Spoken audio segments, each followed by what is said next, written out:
Hello student, परिश्रम school के इस वीडियो लेक्चर में आपका स्वागत है। अगले वीडियो में हमने बात की थी चैप्टर 2 के स्वाध्याय के प्रश्नों के बारे में। हमने देखे थे क्वेश्चन 1 एक एक वाक्य में प्रश्न और क्वेश्चन 2 दो दो वाक्य में प्रश्नों के उत्तर। अब हम देखेंगे क्वेश्चन 3 सविस्तार उत्तर।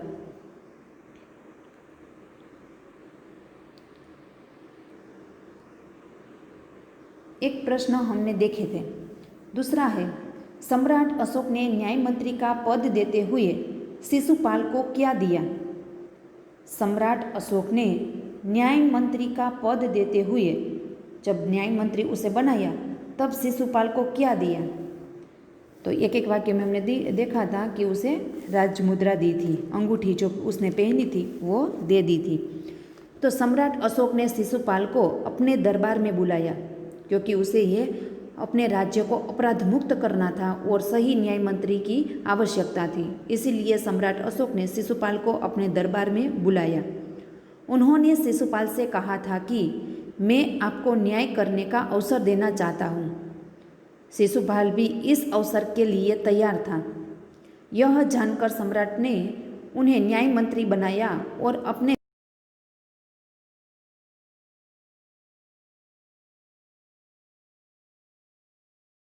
शिशुपाल को अपने राज्य को अपराध मुक्त करने के लिए और सुयोग्य न्याय मंत्री की आवश्यकता थी और इसीलिए शिशुपाल को अपने दरबार में बुलाया। उन्होंने शिशुपाल से कहा कि मैं आपको न्याय का अवसर देना चाहता हूँ। शिशुपाल भी इस अवसर की तलाश में था।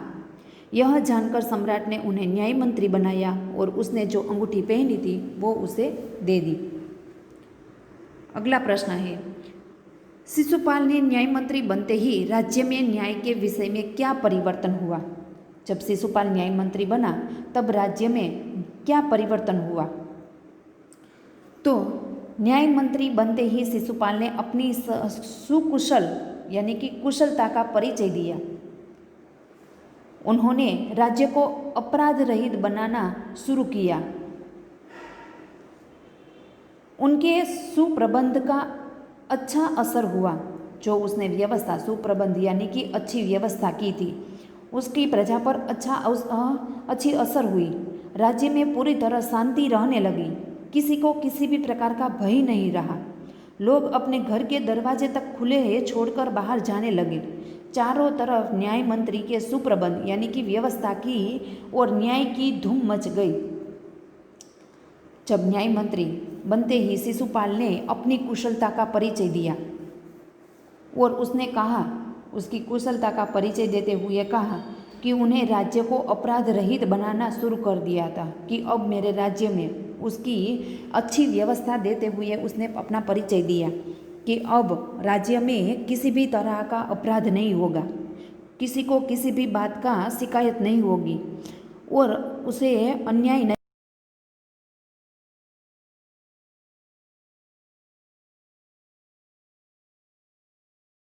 राज्य में पूरी तरह शांति रहने लगी। अब किसी को किसी भी प्रकार का भय डर नहीं था। यहाँ तक कि लोग अपने घर के दरवाजे तक खुले छोड़कर बाहर जाने लगे। चारों तरफ न्याय मंत्री के अच्छी व्यवस्था और न्याय की चर्चा होने लगी। इसी प्रकार शिशुपाल के न्याय मंत्री बनते ही राज्य की परिस्थिति बदल गई।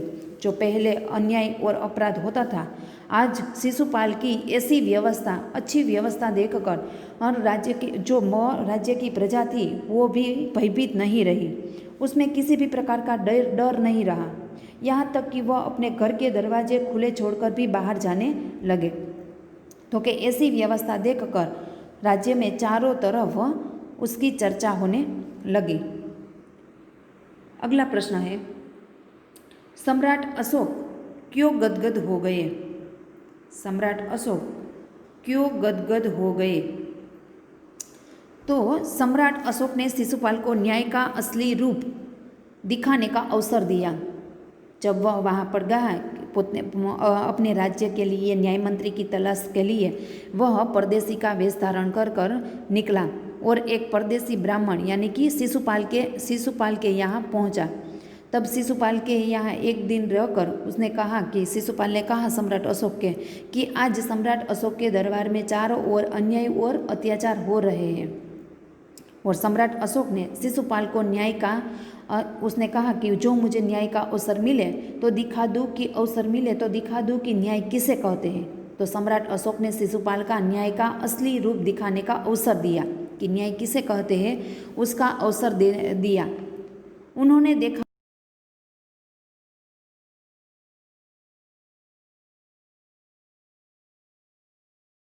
नहीं अपनाया कि उसके प्रति उसने जरा भी नरम रूख यानी कि उसने यह जरा भी नरम वलन नहीं अपनाया और वह अपराधी सम्राट को मृत्युदंड देने की घोषणा की। दंड देते समय शिशुपाल ने जरा भी हिचकिचाहट नहीं दिखाई और उसने हिचकिचाहट नहीं दिखाई और उसने अपने साहसपूर्ण और निष्पक्ष व्यवहार से उसने सम्राट का दिल जीत लिया।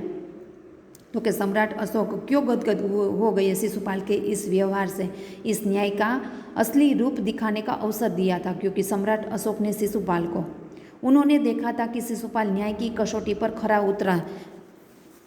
वो सम्राट अशोक उसने बात की थी तब उसे पता चला था कि शिशुपाल ही अपने न्याय की कसौटी पर खरा उतरेगा। इसीलिए उन्होंने देखा कि शिशुपाल न्याय की कसौटी पर खरा उतरा था। हत्यारे सम्राट के प्रति उसने जरा भी नरम वलन नहीं अपनाया।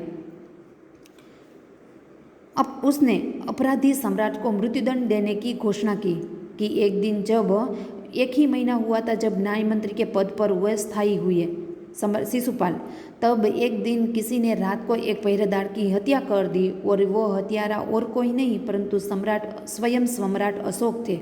और सम्राट अशोक जब वह शिशुपाल को पता चला अपराधी का तो कि अपराधी और कोई नहीं परंतु स्वयं सम्राट अशोक थे, उसने अपराधी स्वयं सम्राट अशोक को मृत्युदंड देने की घोषणा दी। दंड देते समय शिशुपाल ने जरा भी नरम वलन यानी कि जरा भी ऐसा नहीं सोचा, जरा भी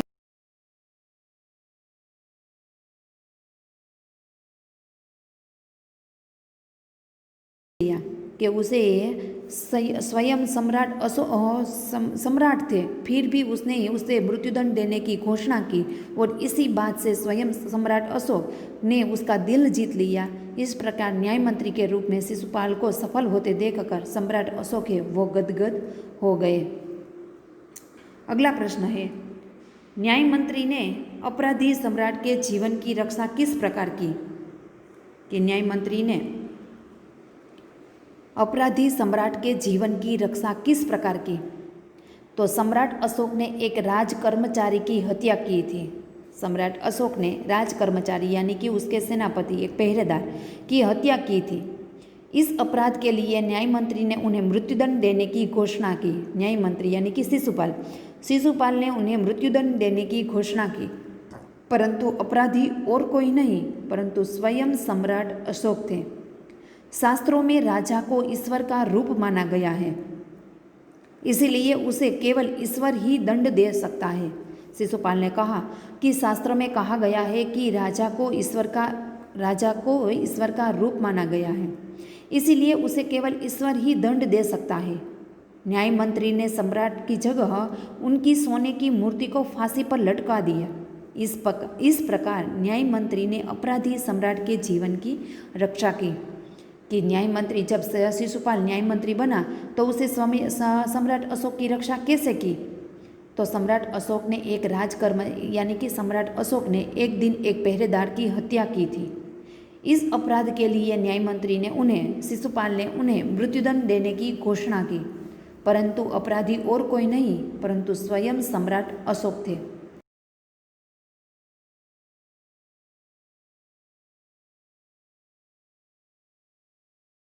उसे केवल ईश्वर ही दंड दे सकता है।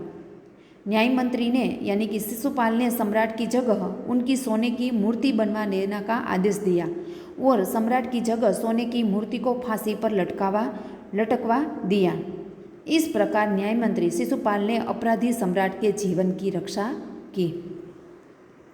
अगला प्रश्न है, न्याय मंत्री निरुत्तर क्यों हो गए? न्याय मंत्री निरुत्तर क्यों हो गए?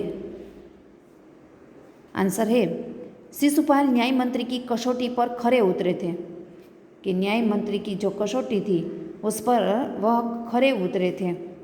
सम्राट अशोक ऐसे व्यक्ति को पाकर गदगद हो गए थे, गदगद यानी कि प्रफुल्लित, भाव विभोर हो गए थे। लोगों ने भी शिशुपाल का न्याय सुनकर उनकी जय जयकार की, परंतु शिशुपाल को लगा कि न्याय मंत्री की यह जिम्मेदारी उनसे नहीं संभाली जाएगी। उन्होंने सम्राट से राजमुद्रा जो उसने अंगूठी पहना दी थी वो वापस लेने की प्रार्थना की, परंतु सम्राट अशोक ने कहा कि उन्हें अपने न्यायपूर्ण व्यवहार से उनकी आंखें खोल दी है। यह जिम्मेदारी उनके सिवाय और कोई नहीं उठा सकता। कि अब वह निरुत्तर अपने स्थान से निरुत्तर क्यों हो गए? तो शिशुपाल न्याय मंत्री की कसौटी जो न्याय मंत्री की उसको सुयोग्य सम्राट अशोक को अपने राज्य के लिए न्याय मंत्री की आवश्यकता थी, तब वह परदेशी का वेश धारण करके ब्राह्मण शिशुपाल के यहाँ गया था और शिशुपाल की बातचीत से उसे पता चला था कि यह एक सच्चा न्याय मंत्री हो सकता है।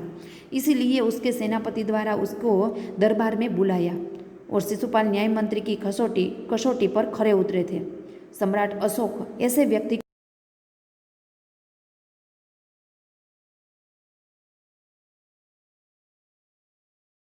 की,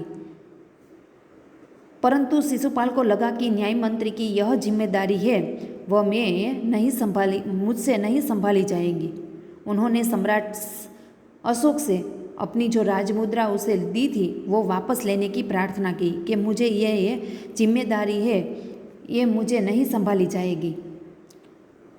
परंतु सम्राट अशोक ने कहा कि उन्हें अपने न्यायपूर्ण व्यवहार से उनकी आंखें खोल दी कि जो तुम्हें न्याय दिया है कि एक स्वयं सम्राट अशोक थे, फिर भी उसे मृत्युदंड देने की घोषणा की, परंतु शास्त्रों के अनुसार उसने भी यह भी कहा कि शास्त्रों के अनुसार राजा को ईश्वर का रूप माना गया है, इसीलिए सम्राट अशोक की जगह उसकी सोने की मूर्ति बनवाई जाए और सम्राट सोने की मूर्ति को फांसी पर लटका दिया जाए। परंतु सम्राट ने कहा कि उन्हें अपने न्यायपूर्ण व्यवहार से, कि उन्हें जो न्याय का व्यवहार किया है, न्यायपूर्ण व्यवहार से उनकी जो आंखें थी वो खोल दी और यह जिम्मेदारी उनके सिवाय और यानी कि शिशुपाल के सिवाय और कोई नहीं उठा सकता। सम्राट अशोक के इस आग्रह को देखकर न्याय मंत्री निरुत्तर हो गए। Thank you.